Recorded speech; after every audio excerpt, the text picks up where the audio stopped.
it is really my pleasure through our network within Eden, I was able to get a hold of Lori, who then got a hold of Sarah to do this webinar for us today in Illinois. We have many of our colleagues who are out working in the disaster areas right now. And one of the best resources that we have to help families recover is the Recovery After Disaster, the Family Financial Toolkit. And both Sarah and Lori were authors on this. This was a large project, as you'll see if you have downloaded this.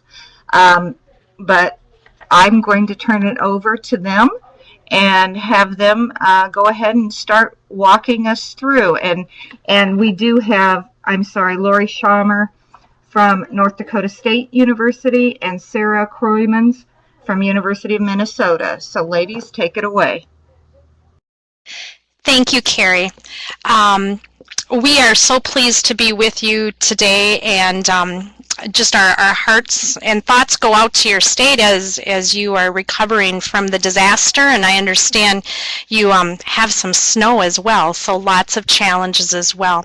I am Sarah Kroymans, and as Carrie indicated, I'm an educator with the University of Minnesota Extension, and one of many on a team that developed the toolkit. And with me today, as Carrie indicated, is Lori Schammer, our partner from North Dakota. We share the Red River Valley between Minnesota and North Dakota, so have lots of opportunities to share when flooding does come about.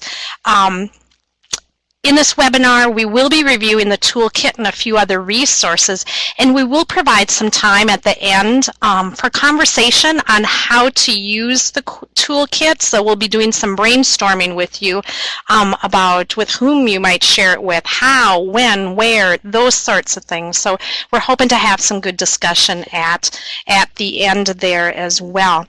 We will also be doing a follow-up evaluation with participants. So I believe Carrie is collecting names and email addresses, and we'll be sharing those with us following the webinar. So do be expecting an email from us with a follow-up eval.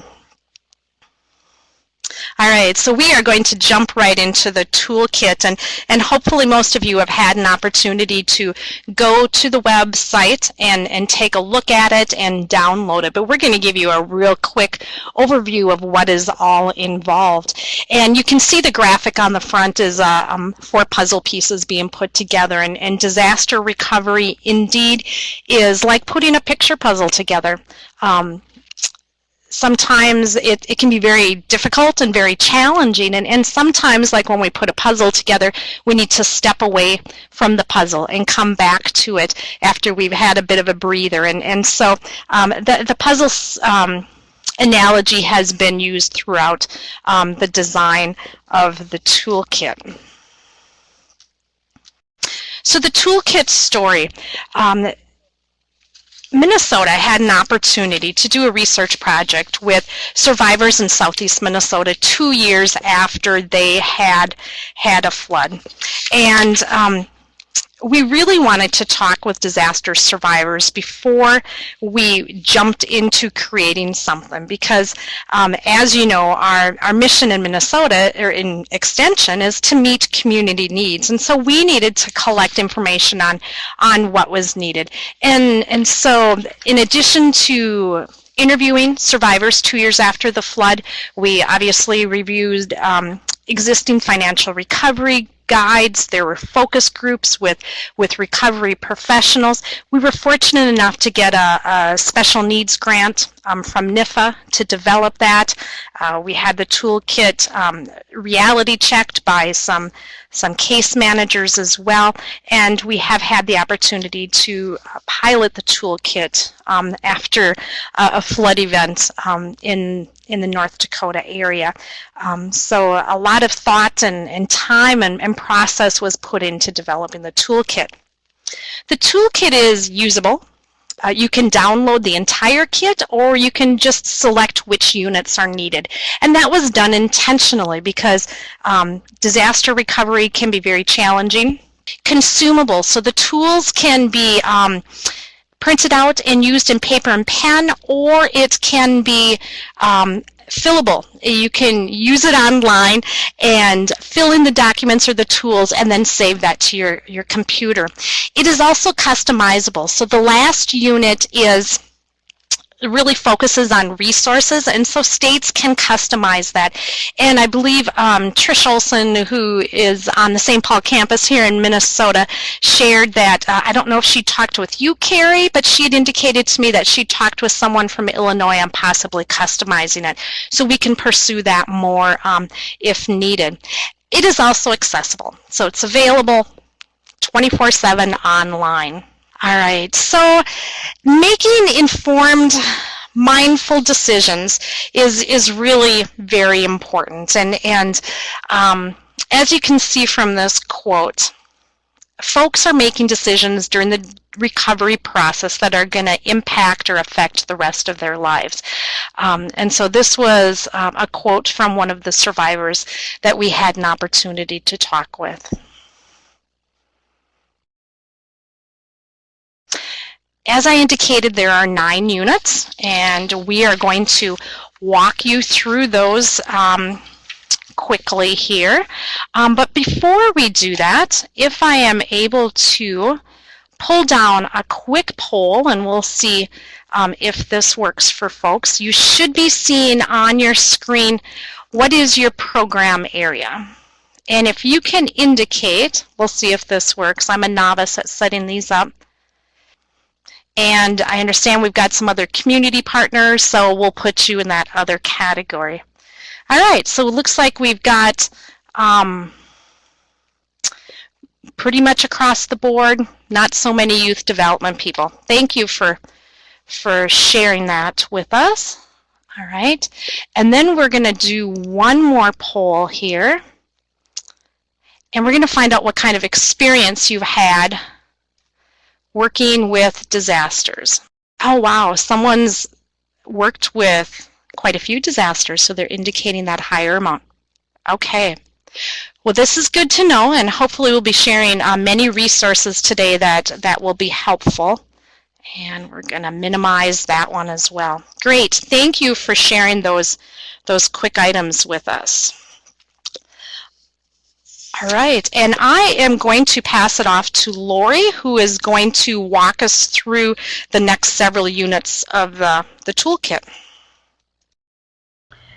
Thank you, Sarah, and good afternoon, everyone. We are happy to be able to bring this webinar to you, and sorry for what your state is dealing with.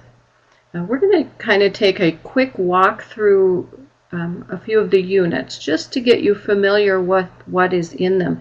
If you have a toolkit with you, you might just want to follow along with us, or we have some screenshots so that you can see what is in each of the toolkit units.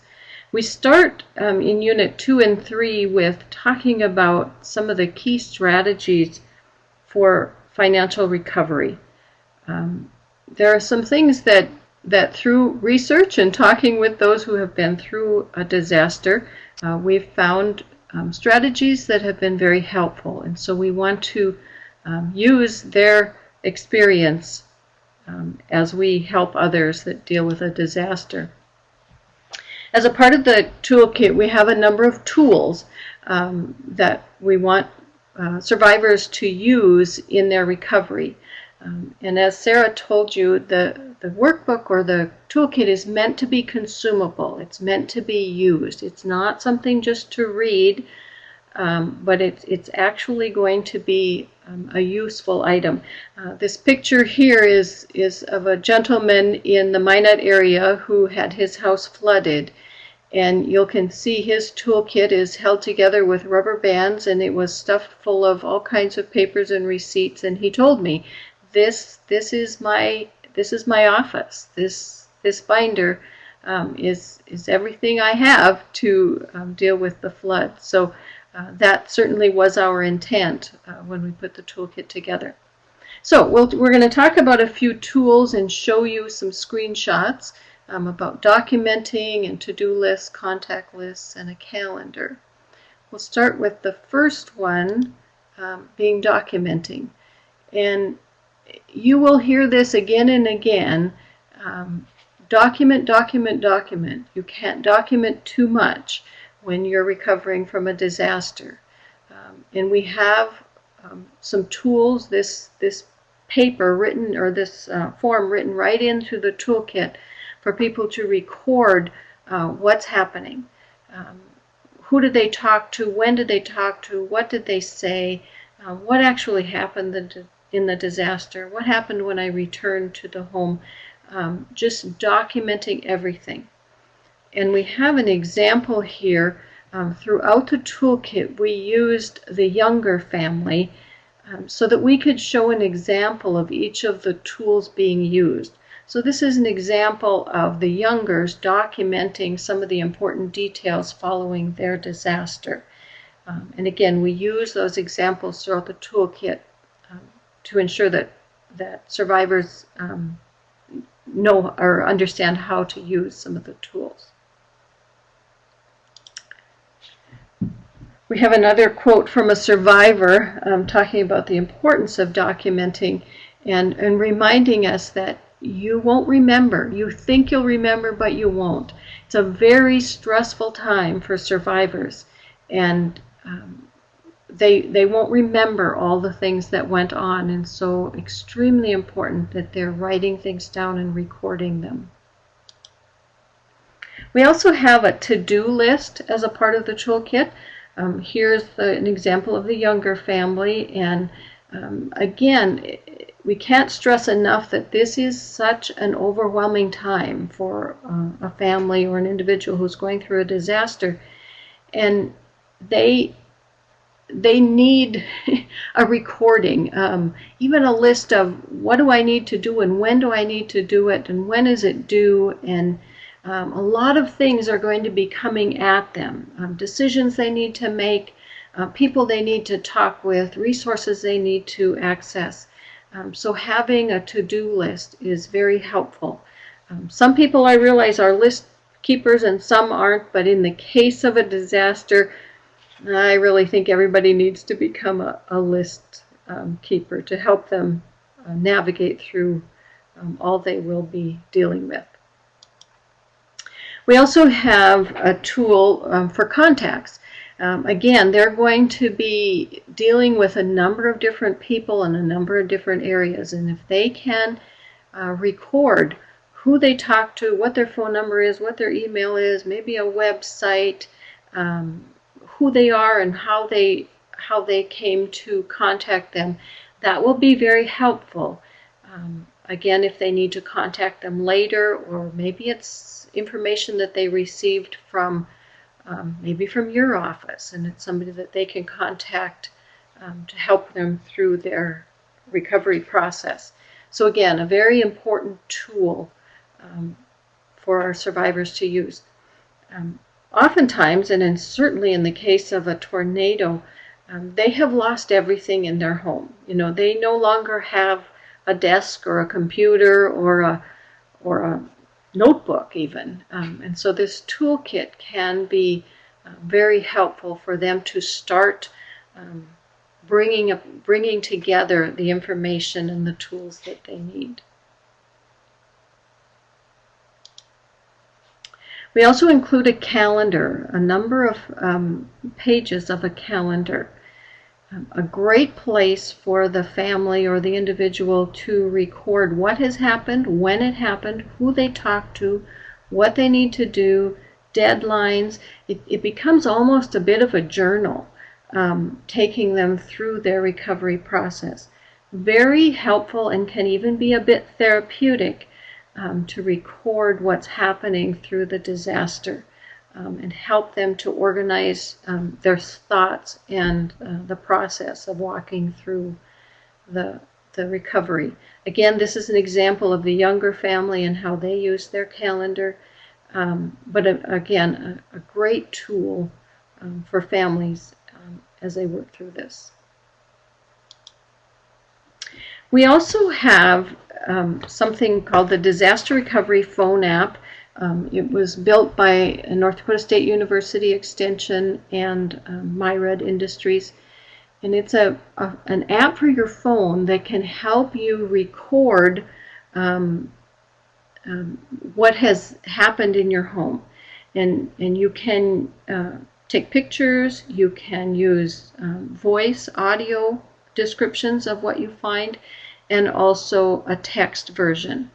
And so, especially for somebody who is returning to a home and want to record what they see, it's a great tool right on a smartphone that can help them gather all of that information, what they're seeing, what they want to say about it, all in this disaster app. Can be very helpful in that documenting when they return to their home. Another strategy for recovery is staying in the know. We know that following a disaster, there are many rumors and misinformation. So we really encourage survivors, and you can certainly play a role in this, encourage them to find accurate, official, updated information. In many cases, your office can help them either find the correct information or direct them to the correct information. Making sure that they aren't depending on those rumors and misinformation. Very helpful to have accurate information. It gives them a sense of security to know that they are getting information they can depend on. We also encourage disaster survivors to accept financial help. And you'll notice by this quote that sometimes it's hard to accept help. And oftentimes we have to remind our survivors that they were there for others who have gone through disaster, and now it's their turn. And it's their turn to accept that help. It will help them through their recovery. Accept any and all help that's offered. We also encourage them to engage a case manager. And at some point in your disaster, some nonprofit agencies, whether it's Lutheran Disaster Services or Salvation Army or Red Cross, will oftentimes put together a system of case managers that can really help survivors walk through the process. They don't necessarily do the work for them, but they help them be aware of all the resources that are available, help them in answering questions, and they certainly will advocate for unmet needs. And oftentimes the case managers are the ones that have that accurate information. So, and we also know that we have some survivors, certainly in the disaster that we went through in Minot, some that just do not have the ability to walk through this recovery process, and having a case manager walk beside them is very key to their recovery. You will find some of your survivors go through it pretty quick and easy and really advocate for themselves, and others don't. Important to have that case manager. There's also a long-term recovery committee that is often set up. Probably each community, I know you have a number of different communities that were affected. Oftentimes a community itself will put together a long-term recovery committee. Many of you from Extension will probably be invited to be on that committee. It will be important that you are there. You have resources to offer, and also it helps you become aware and up to date on what's happening with the recovery. So a great place for people to look to for that accurate, reliable information. You may even have a role in pulling that long-term recovery committee together, maybe offering meeting space, maybe just gathering those agencies together that need to have a presence on the committee.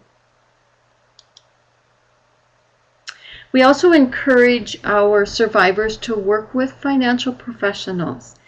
This toolkit is all about recovering financially.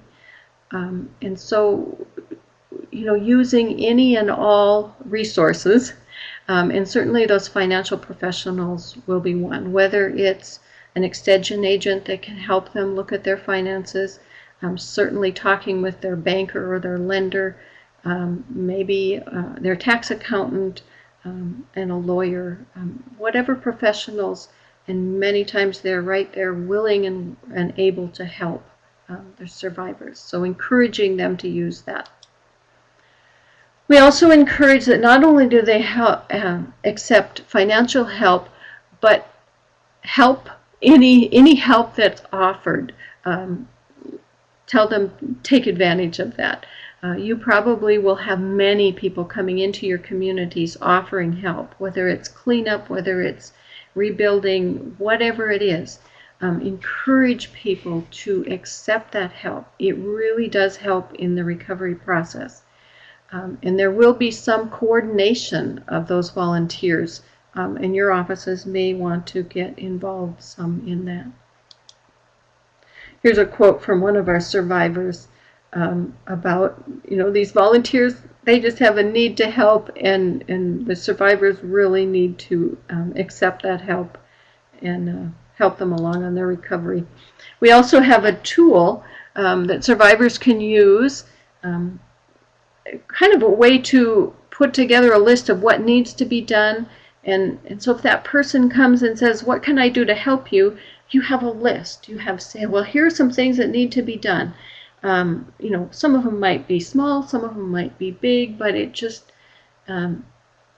people are going to ask, what do you need me to do? Be ready and willing to give them a task to help you. Again, another tool for the survivors to use.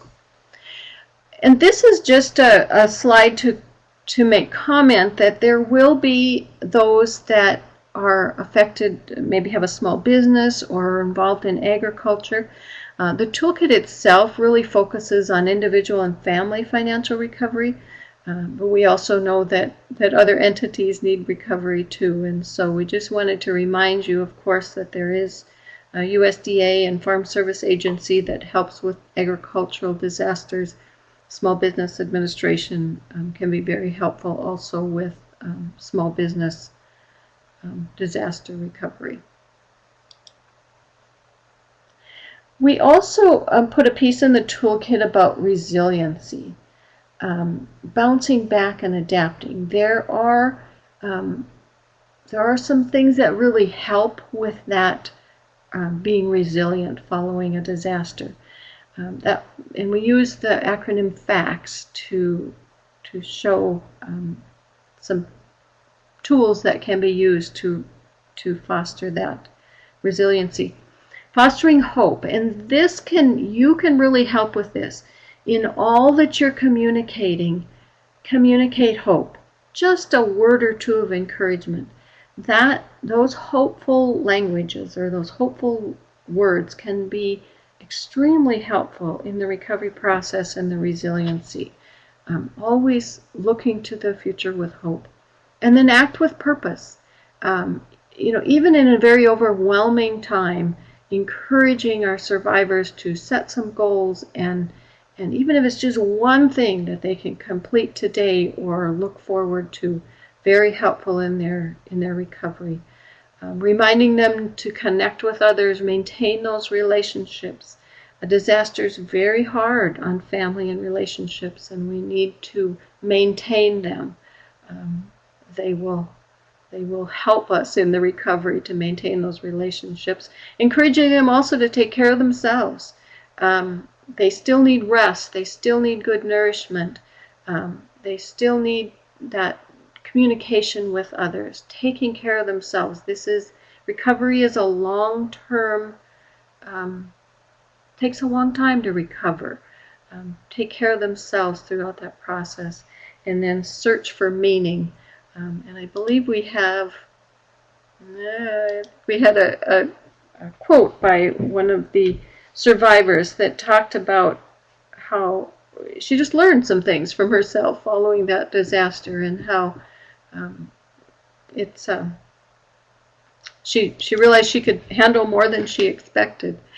Also, we want to remind people that helping the kids to cope. This is a tough time for kids. They've lost their home. They may have lost their school. Their parents are a little bit rattled over this disaster. And so reminding everybody, watch out for the kids. help them recover, help them to feel secure, maintain some of their normal routines, and just maybe taking time to allow them to talk and just understand that they're going through a tough time too. Okay, moving on to Unit 4. We'll quickly go through this. I'm taking more time than I should here. So where do we start? First days, first hours and days, and you are in those first days following your disaster. It's time to, I don't know if they're allowed back in their homes yet, but it's certainly as soon as they're allowed back in their homes, they're going to want to go and see them, view them, see what damage was done, contacting their insurance companies, looking at their insurance policies, talking to their agent, seeing what's covered, what do I need to do, what do I need to record. Very important. And we also tell people, even if you don't think that the disaster is covered under your insurance, it's important to contact your agent regardless. Get them involved. If we have a renter who has lost their home that they were renting, contacting the landlord, working out a release from a lease agreement. Just important to have those communications open. Many families probably need to find temporary lodging for their family. In the first few days, it may be staying with friends or relatives. In the long term, they'll be looking for a little more permanent place to stay while they are repairing their home. That may be another rental unit, it may be a permanent place with friends and family, or it may be in a FEMA trailer or unit that will be moved in down the road. Also important in the first few days, contacting that employer. Are they going to be able to continue to work? Is their place of business or their employer able to continue? Also reminding everybody, save everything, record everything, save everything. Giving them a great big manila envelope to put things in is helpful. Checking on disability benefits if they have been hurt during the disaster. And then one thing we forget sometimes is arrange for mail delivery, or maybe even phones that can be sent to a different number. Returning to your home, again, document what you see, what you're able to save or salvage, what is damaged beyond. Just that whole gamut of returning to the home and seeing the home for the first time can be overwhelming for survivors.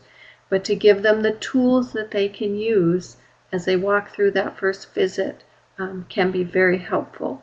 It gives them something to do as they see the devastation. They may be wanting to contact contractors or creditors. Certainly if they don't feel like they're going to be able to pay their bills, they want to contact anybody they'll be owing and let them know that the disaster happened and where they are. Canceling any services, canceling the cable service, canceling the newspaper. I had somebody contact me and say, I had never thought of that. You can imagine how much you saved me by canceling all those services. So important that they remember that. Again, in that very overwhelming time, you forget about the newspaper that's being delivered to your home. And then planning for cleanup. Again, that documenting, and then where do we go from here? How are we going to clean up? Will there be volunteers to help? Recording, if we have volunteers, having them help us in recording that damage. Very important. Again, documenting. The more accurate the detail your records, the more expenses you'll track, the more money you will be reimbursed.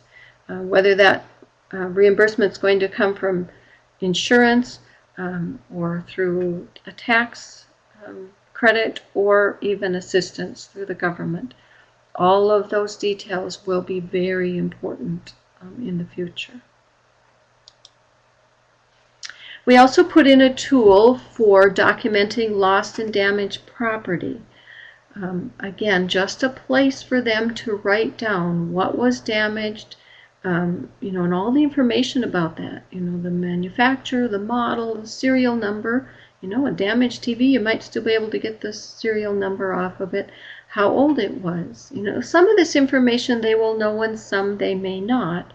But to fill in as much information as they can, and certainly if they have volunteers helping them with recovery or cleaning up, that the volunteers are also recording the damaged material that they are disposing of. Here we had one survivor said they used 10 pages of documenting, and it certainly helped them as they were documenting their loss and helping with recovery and income tax in this case.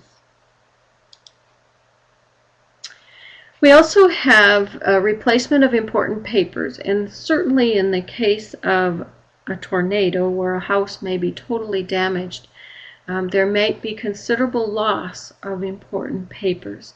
And so we do include a piece in the toolkit about replacing many of these important papers. And I believe that is actually in Unit 8, where we will list who to contact.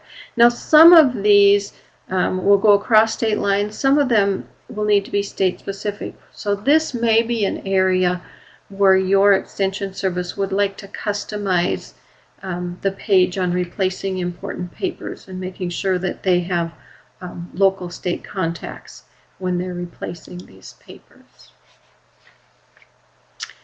And then if it is a federally declared disaster area, and I'm not sure if you know that yet, there will be opportunity to deduct losses for federal income tax, and certainly having help from a tax professional or certainly contacting the IRS can be very helpful as they walk through that process. That's not something they're doing right now. Right now they need to document. Down the road, they will be looking at filing some disaster claims through the IRS and their income tax. Okay, I'm going to turn it over now to Sarah. Thank you, Lori. And so we are going to move into Unit 5, which helps folks look at where are they financially. And this unit really helps survivors assess their current financial situation and make plans for their long-term recovery. Helping survivors know the big picture of their financial situation is really the foundation of the recovery process.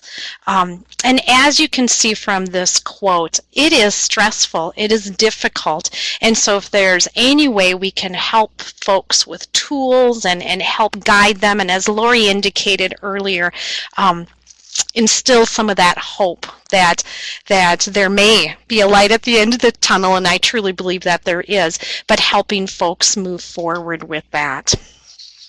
So the where am I financially, we look at 5 steps, and we're going to walk through those quickly. So the first is to assess monthly income and expenses. And you can see on the tool here we have a space for income prior to disaster, and then current estimated income, and then a space for 3 months of actual income, because some folks' livelihood may have been impacted by the disaster. So maybe the store where they worked was devastated in the tornado or what have you. But looking at kind of the before, now, and down the road. So this is a pretty typical spending plan form. But we really encourage helping professionals to try to use these forms themselves so that they are familiar and comfortable in using them when they work with disaster survivors. Now, here in Minnesota, several of our family resource management extension educators are accredited financial counselors through the Association for Financial Counseling and Planning Education. And so we have done one-on-one work with disaster survivors to help them figure out several of these steps. So that may or may not be an option for you in your state. So again, the first step here is assessing monthly income and expenses. Second step is to look at net worth and helping folks figure out a snapshot of the current value of their financial holdings. Do they have a positive or a negative net worth? Are they in the position where they might leverage more money for repairs, rebuilding, or relocation? So in other words, can they qualify for another loan? And even if they do qualify, can they afford to take another loan? We were hearing from professionals working the flood up in the Duluth, the northeast area of Minnesota last summer. They were really seeing that folks were making decisions that they were not able to sustain. And so that is, I think, really very challenging. And that's one of the goals of the toolkit, is to help folks make the best decisions for themselves, not just for today, but long term, so that hopefully they're able to sustain those decisions. As I alluded to, so the third step here is to determine if they can afford another payment. And so we look at the gross the debt to gross monthly income ratio. So there's a tool here that, again, is just one more piece as they are looking at their entire financial situation and trying to make those decisions. The fourth step, and Lori talked about this one as well earlier, is to get a copy of their credit report. I would guess in the case of a tornado, things are probably scattered all over or lost for good. And so if they're having a tough time coming up with that list of creditors or figuring out who do they owe money and contact information, the credit reports may contain a lot of that. So again, encouraging folks to use that annualcreditreport.com so that they can get that free report and collect that information. The fifth step is to summarize that financial situation. Now, this can be pretty stressful for folks, and many folks may have been living paycheck to paycheck anyway, and their financial situation might have been really treacherous prior to the disaster, and of course it's just going to make the situation worse. So really, folks may have a lot of different feelings related to their financial picture, and they may not have wanted to, again, address that prior to the disaster, but recognizing the need to look at that now. So step 5 really involves looking at the first 4 steps, looking at if they have adequate resources available, and knowing the reality, right? It helps them prepare to explore and look at different options. And also we encourage folks to be creative and pull together from a variety of resources. So again, our puzzle analogy here, but to pull together a variety of resources, maybe from food support, maybe volunteer help, to low-income housing options that can keep them moving forward. This next slide is just a screenshot of this tool that helps them summarize, so what is my current financial situation, so that it can be used in that decision-making process. This is a quote from a young family following a disaster, and as you can see, they were encouraged to take out more loans, and they really chose not to. And given their financial picture, they weren't qualifying for a lot.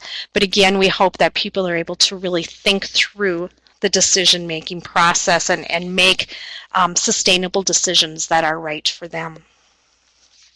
Chapters 6 and 7 look at the housing situation. Where will I live? And this is probably the biggest question for most who cannot live in their home due to the disaster. And there are many issues to explore when attempting to answer this important question.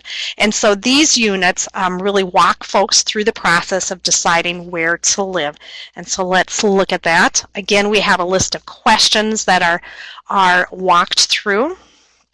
And I would guess, let me see. So first, where will you live? What types of insurance do you have? Is the disaster presidentially or state declared? Numbers 3 and 4. And I'm guessing you folks are in the process of the assessment right now that those decisions are happening. Will there be a buyout program? Oftentimes in a flood situation, there may be a buyout program, and recognizing that could take 18 to 24 months to happen, and then identifying what other types of resources and assistance may be available. Now I'm going to jump here. Each of the questions are formatted in a decision-making type tree. One unit is for homeowners, the other is for renters. They are really very similar, but indeed there are differences between those two. So that's why each has its own unit. But we have heard from folks that this decision-making tree type thing is very helpful. And so as you can see in this first question here, where will you live? You know, is their home livable at the moment? Well, immediately yes, in the future maybe, or never, or too long. And so it walks folks through that. So that is the format there. Then we look at another piece here, and there are so many things that are involved as they are trying to figure out the housing situation. First, on the left-hand side there, bottom left, they need to assess their current financial situation. We just covered that unit, so hopefully folks have a grasp on what their financial situation is. Then we encourage them to look at their current housing needs and goals. If we look at the disaster as an opportunity to step back and say, oh, okay, well, you know, if we were to do something different with our housing, now would be the time to really think about that and pursue it. Maybe it's an older couple that had been living in a big old house and they're empty nesters, their kids have been launched. Maybe it would make more sense for them to downsize into a smaller home or a townhouse or something like that. Or maybe it was a young family and the house that was severely damaged would have been outgrown in a few years anyway. So it's time to really step back and look at those housing needs and goals. So looking at that life stage is important, as well as thinking about should we stay in the same community? And truly, small communities here in Minnesota, and I'm sure it's not different in other parts of the state, don't want to lose folks, and I'm not encouraging that. But now is an opportunity for folks to think about that, and maybe their place of employment was 2 towns away, and now it would make sense to live closer to a job or to family. Current housing commitments. Also looking at, do they have a mortgage, a second mortgage? What do they owe yet on that home? Is the lender willing to offer workout options? And when a natural disaster occurs, the house may have had minor fixable damage, or it may have been totally destroyed.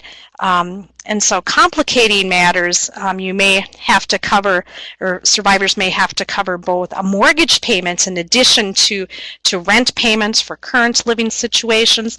Some people, if they choose to rebuild, may end up owing on the original mortgage plus a new mortgage. So it's important to have a clear picture of current housing commitments. Now, if they're a renter, do they have a lease? And how long was the lease for? What provisions were included in the lease related to disasters? What kind of notice do they need to give? All of those sorts of things. So really assessing those current housing commitments is very important. What is it going to cost to get back into the housing? With repair, with a rebuild, What if they were to do a different layout or design on the house? And so now is the time to really get some quotes and some bids on various options, so they can use that in their decision-making process. And of course, I think one of our skills and extension is to help folks really do the best that they can in making those decisions, and to avoid some of those fraudulent offers and contractors that seem to follow disasters at times. So helping people make sure that they're working with credible folks as they move forward. Then looking at the financial resources and assistance. So insurance. Is there insurance? What type of coverage? Will FEMA be playing a role? What about SBA loans? Will those be available? Are volunteer rebuilds available? Does the family have money in savings that they can use for repairing or rebuilding? What about that long-term care committee? Was one developed, and have they found donations and grants to help with recovery? So again, this is another piece to that puzzle. And then looking at the housing options after the disaster. So looking at the wide variety of options, going through the basic decision-making process, looking at pros and cons, and doing the best that they can to make the best decision for themselves. This is a quote from an older couple, and the challenges and the decisions that they made. So they were close to retirement, had planned on the financial security of eventually selling their home to pay for future accommodations. The disaster happened, and they sold their house now and are in the process of making the move sooner. And so they were also very fortunate to have lived in a trailer, a FEMA trailer, for a short period of time. So it is very challenging for folks. I am going to pass it back to Lori to look at Units 8 and 9. Thank you, Sarah.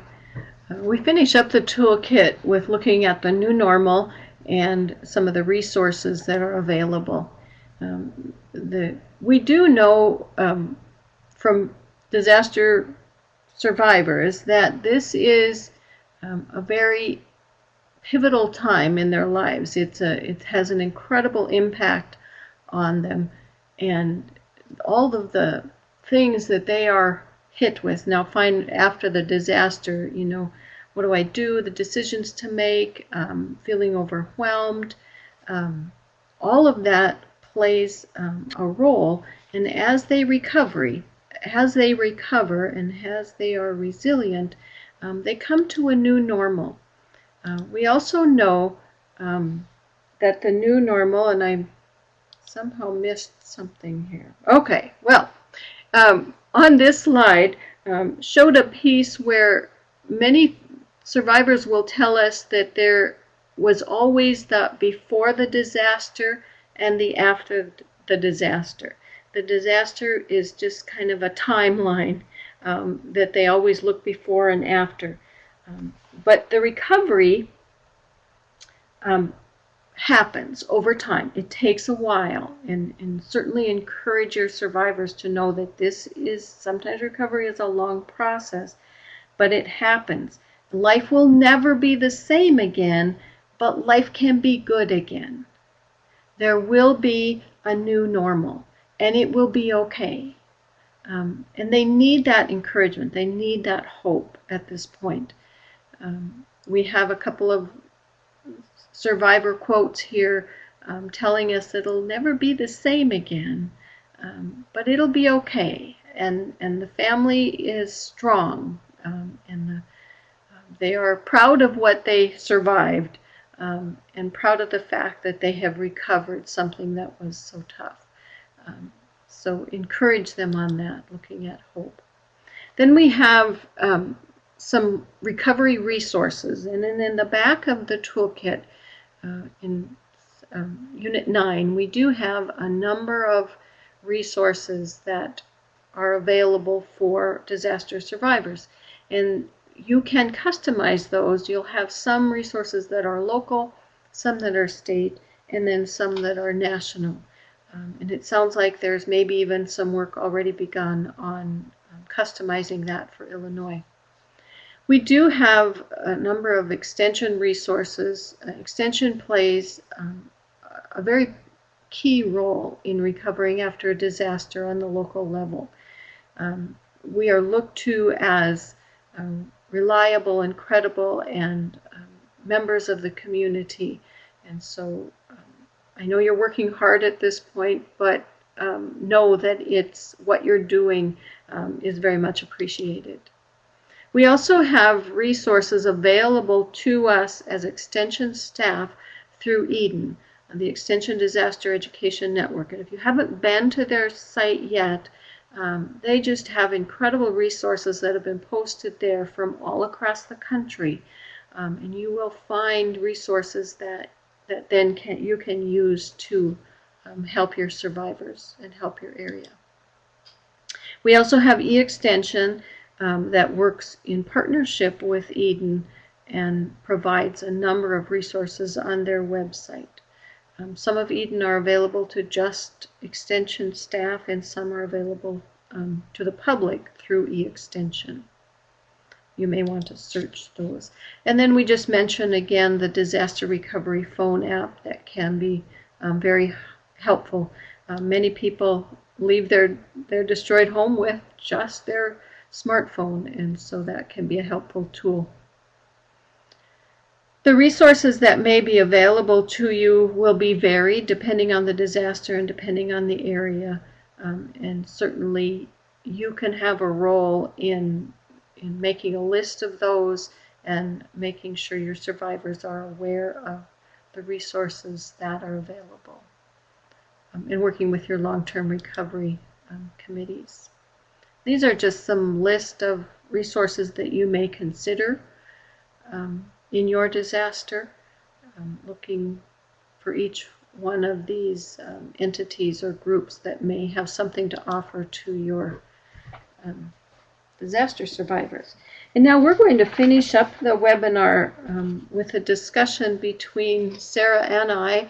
Well, let's go through the next couple slides, and if folks, we encourage you to add comments, questions, brainstorming in the chat box as we go forward. So we really kind of wanted to look at how you might use it, so with whom, what, we did the what, when, where, we didn't have a how, but who might you share the toolkit with?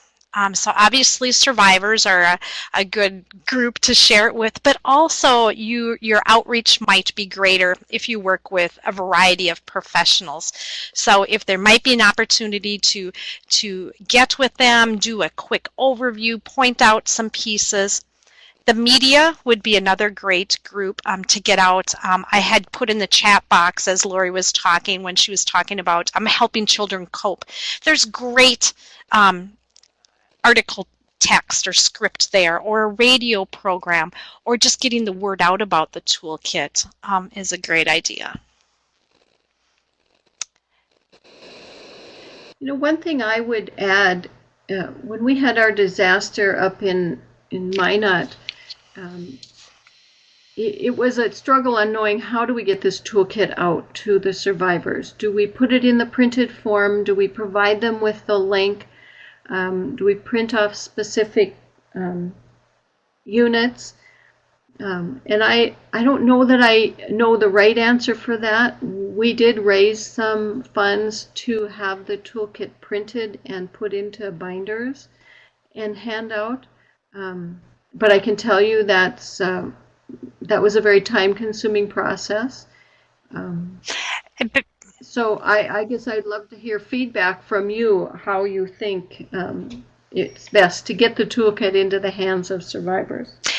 And we have heard from folks, too, that obviously when a disaster happens, oftentimes home computers are destroyed, maybe even towers or however they access their internet may have been destroyed. So possibly working with public libraries or the schools to open their computer labs would be a good opportunity as well. Lori, do you want to start this one here? Sure. When we talk about sharing the toolkit and making sure people know that it's available, we used news releases for sure. We did interviews on radio and TV, sending people to the toolkit. We had a bookmark with the URL on it. PSAs, our media was very willing to offer those. We did presentations to groups. Just any way to get that word out. And you may want to link the toolkit on your website. The toolkit itself is housed at the University of Minnesota Extension, but you may link to it from wherever that it's more likely to be found by your survivors. Thank you for the question, Sasha. We do not have sample PR in the toolkit because the toolkit was really designed for consumers. Now, we have had on our back burner the plan to develop a the helping professional guide to using the toolkit. So we can send you a couple of the press releases we've used, the bookmark, some of those things. But yeah, it's been in our planning for quite a while. So we can definitely share with Carrie the few things that we have easy access to right now. And I would encourage you, if you come up with some specific needs, shoot us an email. And we probably have a little more time right now than you folks do to develop some of those things. So be sure to share with us your needs. After the toolkit was used up in the North Dakota area, we did an evaluation with some survivors, and we wanted to find out which units they found most valuable. And we really found that the toolkit that had the highest use was Unit 4 there. Where do I start? And you can see where will I live if I'm a homeowner also had high marks. So that we found that interesting as well, but definitely each disaster is going to be different. Laura or Sarah, yes. Do you have any information on that you could send us for the smartphone app? Because I know, and I see Susan Odom is on, I know that in the Harrisburg tornado a year ago, February, many people, that was their link for information. So I think that cell phone app would be incredibly useful if we can get that out. I will get something to you, Carrie. I'm sure we have some news releases that could be easily customized to get that information out. Yes, I will. That would be wonderful. Thank you. When to share. And timing is everything, right? And we've heard over and over from professionals working with survivors that folks are so overwhelmed in so many ways, and the toolkit is big. It is. And so that's one of the reasons why we had it designed so it could be downloaded by unit or piece by piece. And so and again, why the toolkit is designed as it is, with what are some things we can do right now and getting started, and as people move through. So there's the debate on, do you give a whole toolkit? And some people like to read ahead, right? While others like to do one piece at a time. So some thoughts there. Where to share? Disaster recovery centers, and I believe as I was doing just a quick search of your state, I saw that there are some recovery centers that have recently opened. It would be good to get information out there. And I think on a previous slide we had indicated or alluded to that we have some videos under production right now. A little late for your disaster, but our hope is then that the videos will go up to YouTube. They will be posted in a variety of places, but we're hoping to be able to provide DVDs so that they could be looped at recovery centers. Perhaps your Communities might hold a recovery fair, similar to a health fair type of thing, where all those helping professionals come and it's a one-stop shopping place. And we'll be sharing with you in just a minute a tool that can help in the planning of those. Community meal sites or meetings, and then again the media. And we haven't gotten much into the social media piece, but messages again can be sent out a variety of ways. This is the piece on the Disaster Recovery Resource Fair. So it is just a how-to guide of how to design one, and it's really laid out really nicely to help folks think about having perhaps mental health professionals staff the welcome desk, so they can be that first person to greet folks as they come in, and to do just a quick intake sort of thing, so they can send them to the tables or booths that would best meet their needs, as well as to think about can there be some coffee and a cookie, and can childcare be provided, and so many things were thought through as this was being put together for folks who are putting together a disaster recovery resource fair.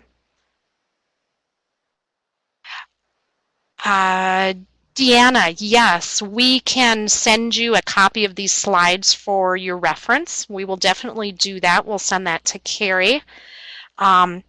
We also have some PowerPoint slides that are drafted out for consumers. So if you are interested in those, we can share those. We're not too concerned about ownership, but if you keep a couple logos on there and add yours as well, we want to help you meet the needs of your folks. What other questions might people have? It sounds like you have a lot of those resources, and just for the people in Illinois, I know I can work with Rick if he's still on, and perhaps we can get a lot of this loaded to our internal website, which is the portal, and so that way we can put whatever information you can share with us, and it will be accessible to everyone within Extension in Illinois. Great, great. Yes, Lori and I will work with Carrie on getting those things. Other questions that folks have? Carrie will have our email addresses and our phone numbers. So Carrie, please, we'll make sure you have those. Send those out to the folks, and if people have questions or comments, ideas, or needs, again, that we might be able to help you develop. If you'd like a press release on a certain thing, let us know. We can probably get those whipped up pretty quick for you. So we just want to support you as much as possible.